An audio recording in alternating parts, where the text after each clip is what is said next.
Hey guys, I am sharing something a little different with you today, and these are all drawings I've done of the Tengu, which is from Japanese folklore. He is a kami or a land spirit or a god. There's kind of little difference between those in Japanese culture. So anytime you see the red mask with a long nose, that's usually the Tengu. So there's even a Tengu emoji on phones. It's always the red mask that looks like it's, from Asian culture. That's the Tengu. So I was inspired to make this zine, which is what's happening here, by, he's one of the characters, one of the mythological creatures I have in my Mythic Male Japan book. And there's so many stories about the Tengu in Japanese folklore that I thought one of the stories, or maybe there will be more, the stories really lent themselves well to kind of like a little short book, because just like all the other mythological creatures in the Mythic Male book, he only gets his 2 pages, and then I kind of have to move on to preserve interest. So here I am kind of tracing over, cleaning up some sketches that I had made. I went camping for like 2-3 days, and while I was camping, I just kind of sketched out about 8 different illustration panels that I thought would be perfect for this story. This is the Tengu's magic cloak, and as you can see, most of these sketches are pretty messy. That's why they look so dark. What I'm tracing over is because they're out of my sketchbook. I just took a picture and really heavily edited and cleaned them up. So here I'm doing his vest.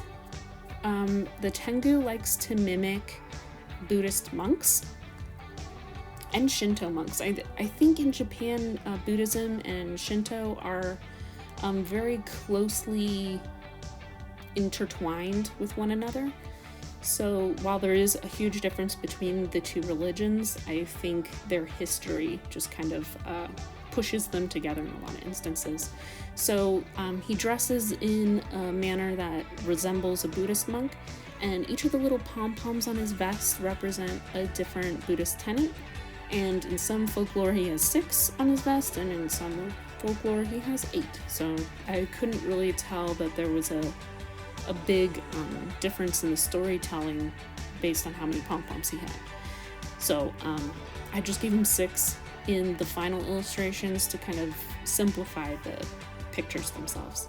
So the Tengu's magic cloak is about a boy who likes to pretend he can see different worlds through a bamboo stick, and the Tengu is naturally curious, wants to find out if he can do the same, and they make a trade. So this story is very briefly in the Mythic Male Japan book, but yeah, I really wanted to do a zine because it's just so interesting. But I don't know if you could tell, but I'm very interested in mythology, not just Japanese mythology, but world mythology. And I can't help myself, you guys.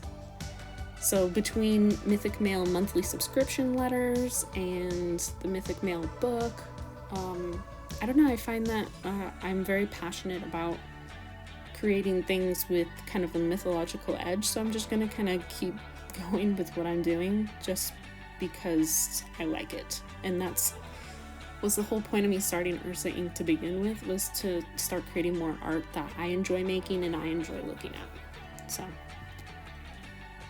I hope to make a few more of these zines, not just the Tengu, but some other just, short stories that I like best.